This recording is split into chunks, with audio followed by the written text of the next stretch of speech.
Hai semuanya. Kita akan menjelaskan tentang komunikasi digital content. Communication. Komunikasi digital adalah proses pertukaran data, interaksi, dan informasi antara dua atau lebih komputer atau perangkat digital. Proses ini biasa dilakukan menggunakan kabel atau wired maupun tanpa kabel atau wireless. Agar komunikasi berjalan dengan baik, dibutuhkan beberapa komponen utama, yaitu ada sending device atau perangkat pengirim. Perangkat yang memulai pengiriman data seperti komputer, laptop, smartphone, atau tablet. Kemudian ada communication device atau perangkat komunikasi. Perangkat ini adalah perangkat yang menghubungkan satu perangkat pengirim ke media transmisi, contohnya modem atau network card. Yang ketiga ada transmission medium atau media transmisi. Ini adalah jalur yang dilalui data, bisa berupa kabel atau sinyal dari kabel. Kemudian yang terakhir ada receiving device atau perangkat penerima. Perangkat yang menerima data, misalnya komputer lain, server atau smartphone. Kemudian ada networks, jaringan komputer adalah kumpulan komputer dan perangkat lain yang saling terhubung melalui perangkat komunikasi dan media transmisi. Tujuan penggunaan jaringannya mempermudah komunikasi berbagi perangkat keras atau printer scanner, berbagi data dan informasi, dan berbagi software. Jenis jaringan ini ada beberapa yang berdasarkan jangkauan. Yang pertama adalah atau local area network adalah jaringan dalam area terbatas seperti rumah, sekolah, kantor, yang kedua ada WAN atau wireless LAN. LAN yang menggunakan teknologi nirkabel seperti Wi-Fi. Yang ketiga ada MAN atau Metropolitan Area Network, jaringan berkecepatan tinggi yang menggabungkan beberapa LAN dalam satu kota. Kemudian yang keempat ada WAN atau Wide Area Network, jaringan dengan cakupan sangat luas seperti antar kota, negara, bahkan global, contohnya internet. Yang kelima ada PAN, yaitu Personal Area Network, jaringan kecil dalam ruangan kerja individu menggunakan kabel, Bluetooth, atau Wi-Fi. Yang terakhir ada PAN atau Body Area Network, jaringan sensor yang berhubungan pada tubuh manusia, biasanya untuk kesehatan. Nah, network architecture. Yang pertama ada client to server. Server menyediakan layanan sumber daya. Klien meminta dan menggunakan layanan tersebut terpusat, aman, dan cocok untuk organisasi besar. Yang kedua ada peer-to-peer atau P2P. Semua perangkat memiliki peran yang setara, tidak ada server pusat, dan biaya murah dan cocok untuk jaringan kecil. Yang ketiga adalah communication software. Communication software adalah perangkat lunak yang membantu proses komunikasi antar perangkat. Fungsinya membantu membangun koneksi jaringan, mengatur pengiriman data, menyediakan antarmuka komunikasi bagi pengguna.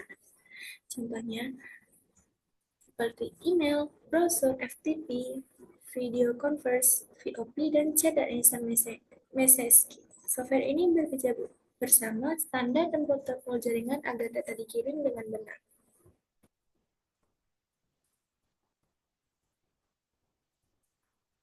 Kemudian yang keempat, yaitu Network Standard and Protocol. Standar jaringan dibuat oleh organisasi seperti IEEE dan ANSI agar perangkat dari berbagai produsen bisa saling terhubung. Network Standard adalah aturan tentang media, kabel, dan metode akses jaringan. Protokol sendiri adalah aturan komunikasi antar perangkat.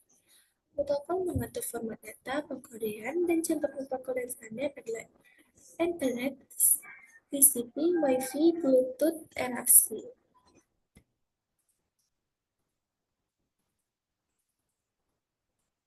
Communication lines. Jalur komunikasi adalah jalur fisik atau digital yang digunakan untuk mengirim data. Digital besides line seperti kabel atau CATV, internet kecepatan tinggi melalui kabel TV.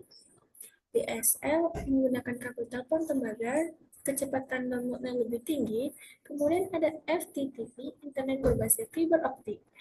Di karir, jalur telepon digital jarak jauh seperti T1 dan T3, ATM adalah layanan berkecepatan sangat tinggi untuk data, suara, dan video. Communication device, perangkat keras yang berfungsi mengirim dan menerima data. Jenis-jenisnya ada modem, wireless modem dan mobile hotspot, wireless access point, router seperti wireless broadband dan mobile router, network interface card, hub dan switch. Router memungkinkan banyak perangkat berbagi satu koneksi internet. Home networks. Tujuan utama jaringan rumah adalah berbagi sumber daya dan menghubungkan perangkat. Hal yang perlu dipertimbangkan jenis perangkat yang terhubung, jangkauan sinyal, jumlah pengguna, dan tingkat keamanan jaringan. Kemudian kemudian adalah transmisi on media. Media transmisi adalah jalur yang membawa sinyal komunikasi.